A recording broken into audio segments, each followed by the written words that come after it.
Teen Titans, number 19, Benjamin Percy writing, Scott Eaton on the art.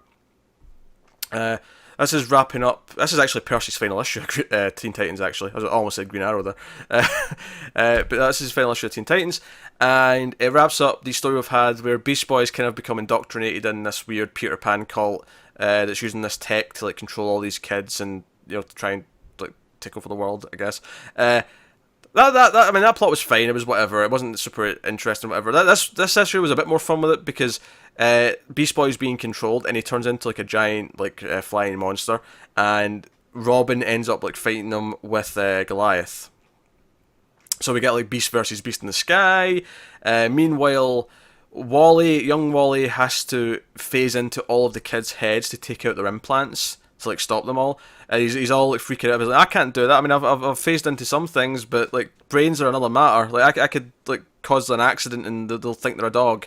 Like some explosiveness. Yeah, I don't want to do that. And then Raven like gives him some motivating by kissing him and like, hey, I took a risk there.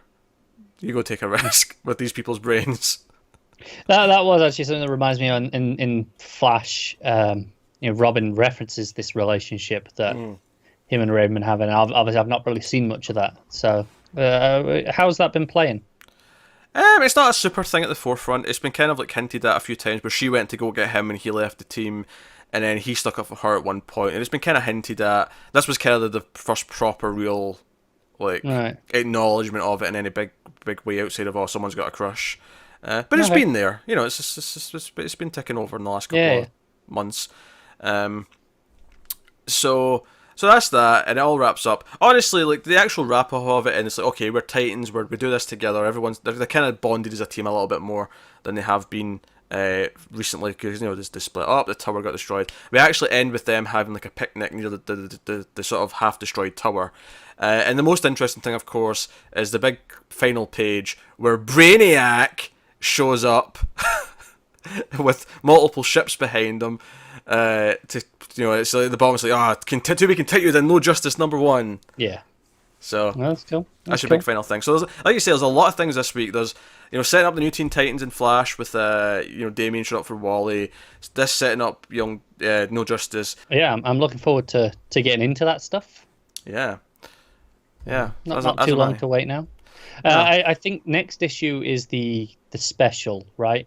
Yeah, next issue you get the specials for both Titans and Teen Titans. Not. Oh no! Wait, sorry. That's June.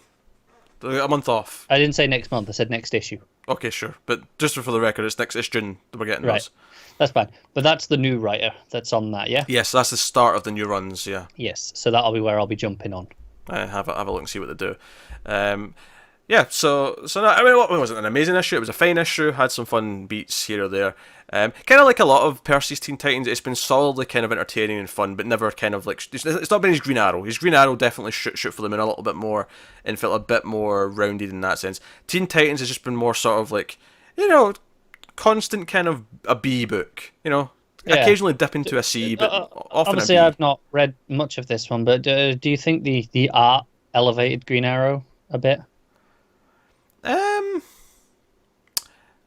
Or do you think even with the same artist as on Teen Titans, it would still play a lot better for you than what's actually happening in Teen Titans? No, I think Green Arrow is just a better written book for the most part. Obviously, there was the occasional stumble, and it had maybe better art overall. But that's the thing, Teen Titans has typically had pretty good art. Yeah, okay, fair enough. Teen Titans throughout has had a very consistent art style, very sort of bright colours, bold lines, very expressive. It's been kind of right for the characters that it's portraying. So, and it has been through a few artists. We had, Koi Pham for a while, and so on. We've had a few different artists, but they've kind of kept a consistent kind of look to them throughout the book. So it's been a solid, like, dependable, fun book to read. But it's never felt important to the line. It's never felt like it's important to the DCU. This book, but that's okay. Not every book has to feel important to the line, but it's definitely filled that little void. And I wonder if they'll try and make it feel more like a big deal with this new run, or if it'll just sort of go back into that groove, but doing its own little thing with its new characters. We'll see if the new writer's any good.